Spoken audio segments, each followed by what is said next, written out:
Hello, it's Anna Hill here with the Farming Today podcast. This time, too many pigs, not enough space. Farmers struggle to sell their livestock, and Morrisons gives notice to some of its suppliers as the market takes a downturn. Some people that are worst affected are starting to burst at the seams. So it's bad, it's prolonged, not yet at the scale of a few years ago. We'll have more on that in just a moment. First, though, today, all week, we're looking at the particular challenges of farming in Northern Ireland. And on Friday, we'll be reporting from the Balmoral Show. Farming in Northern Ireland is heavily livestock-based. 80% of farms have beef or sheep and 10% are dairy. The average farm size is very small, less than 40 hectares. That's about half the size of the average farm in England.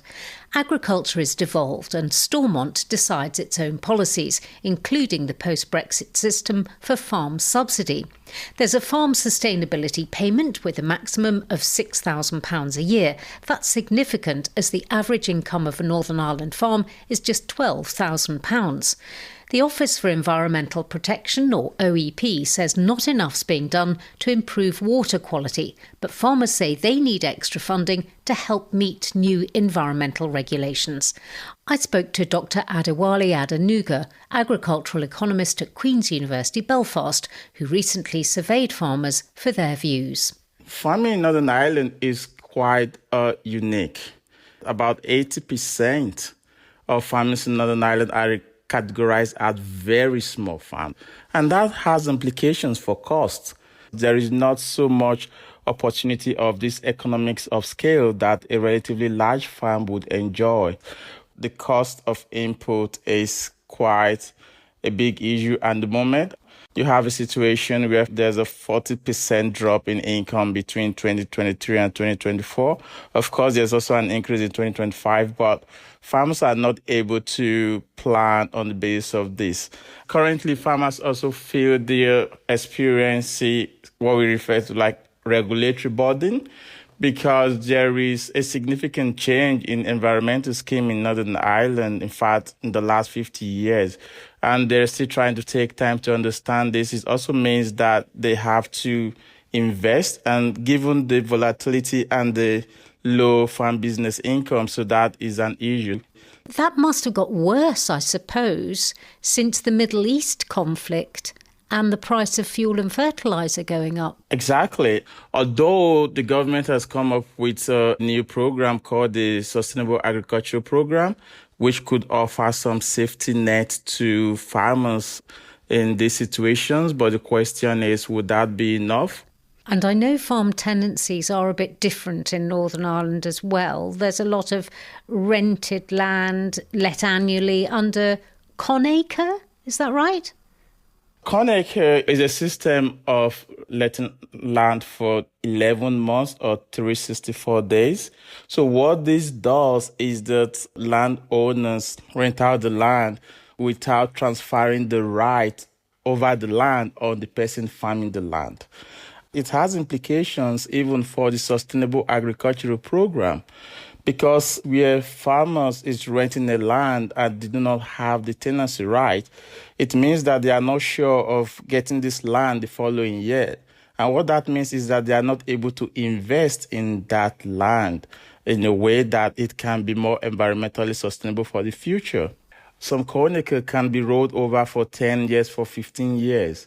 But as from what we got from the farmers is that is still not enough to give them the confidence that they are going to always get the land the following year. When farmers don't have that assurance that they are going to be able to have the land for a long term, it's kind of really difficult for them to want to invest in the land. And that is really a significant point that has to be considered, even alongside the Sustainable Agricultural Program, if we really want to make it successful. How do farmers feel about the health of their industry?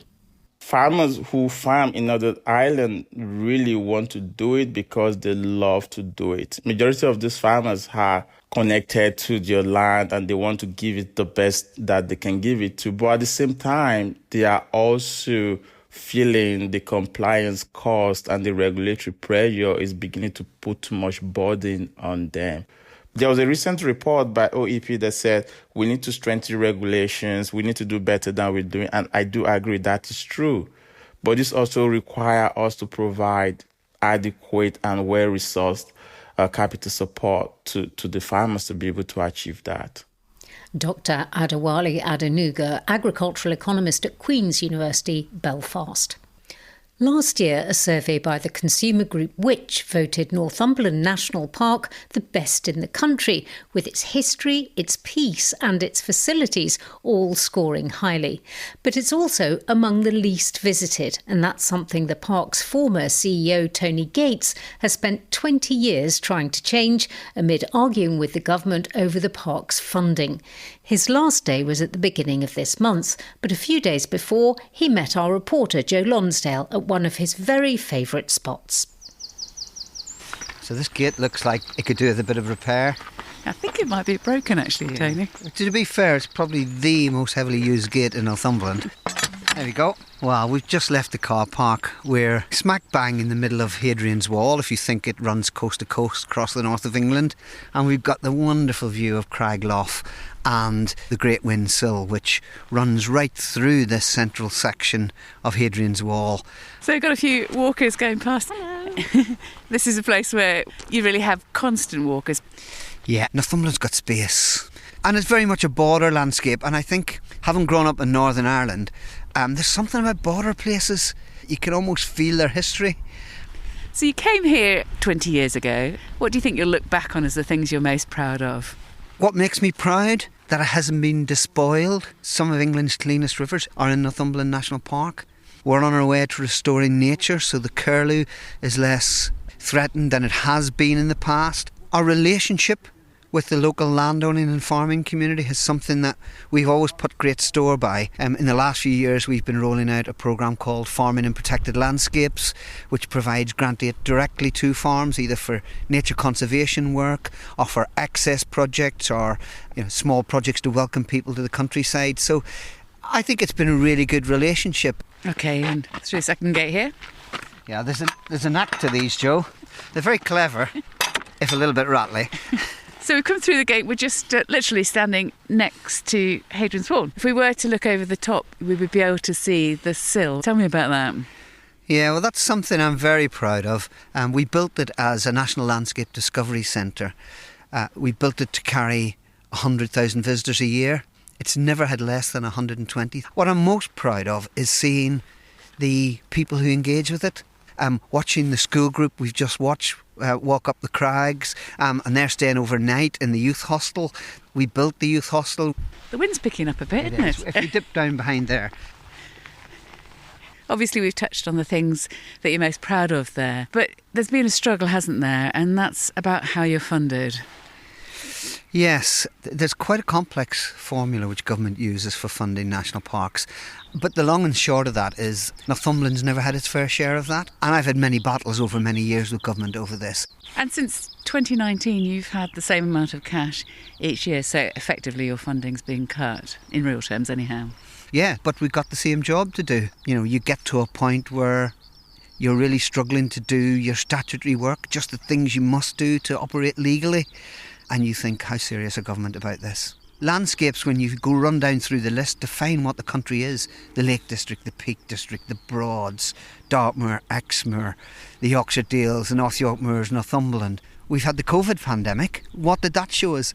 That people absolutely need open spaces and national parks just as much. So that's why government should fund them, because they're good for people. My message to government would be, see national parks as the solution, not as something to be funded, but as something to invest in for the future, for not just physical health, but for mental well-being. Invest in them as thriving rural places, full of assets, not just a budget line somewhere on a DEFRA ledger.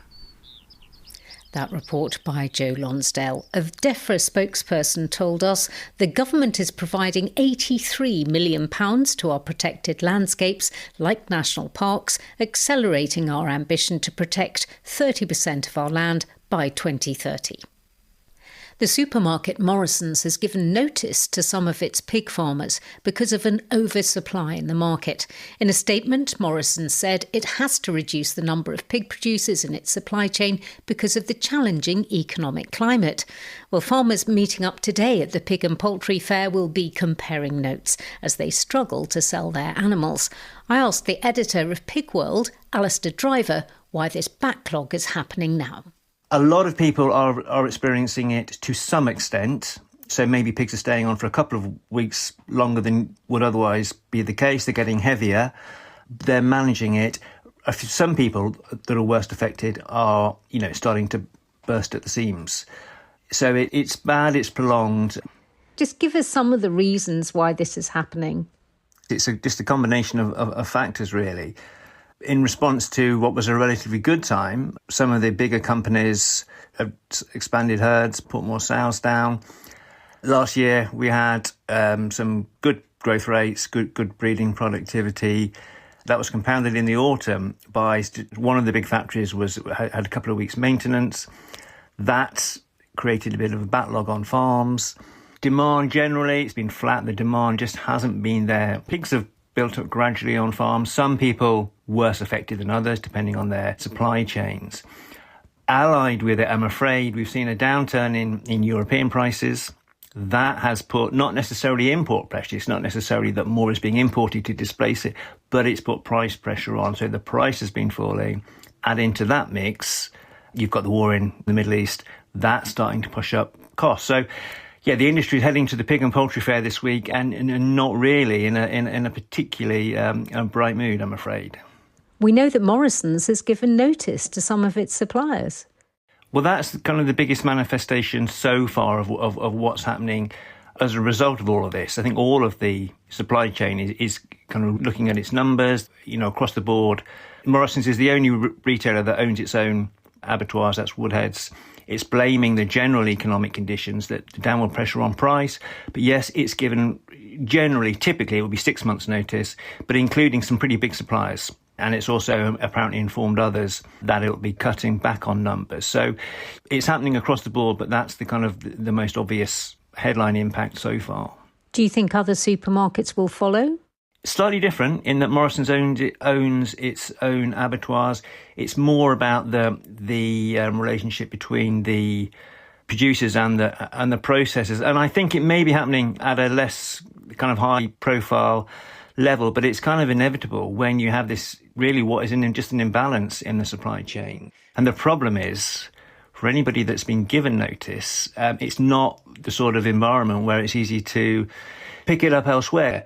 However, I don't want to make it all sound doom and gloom. This is the pig sector. It is always cyclical. It will turn. The question on everybody's lips is kind of when and at what cost.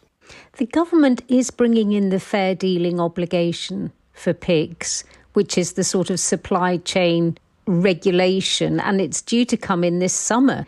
Would that have made a difference? We're not really hearing, unlike previously, about breaches of contract. That doesn't seem to be, I may find out more at the Pig and Poultry Fair, but as far as I'm aware, that's not an issue. However, it is going to focus people's minds because what the fair dealing obligation regulations require, all processors and pig producers must have written contracts specifying certain things, and they need to be in place by mid-August. So perhaps at the moment that's very much focusing minds, and maybe that's part of the realignment that we're seeing. But I'm also hearing that not everyone is fully prepared for this. In theory, that should help, but that needs to play out. Editor of Pig World, Alistair Driver. That's all from us today. I'm Anna Hill. The producer was Rebecca Rooney. Farming Today is a BBC Audio Bristol production.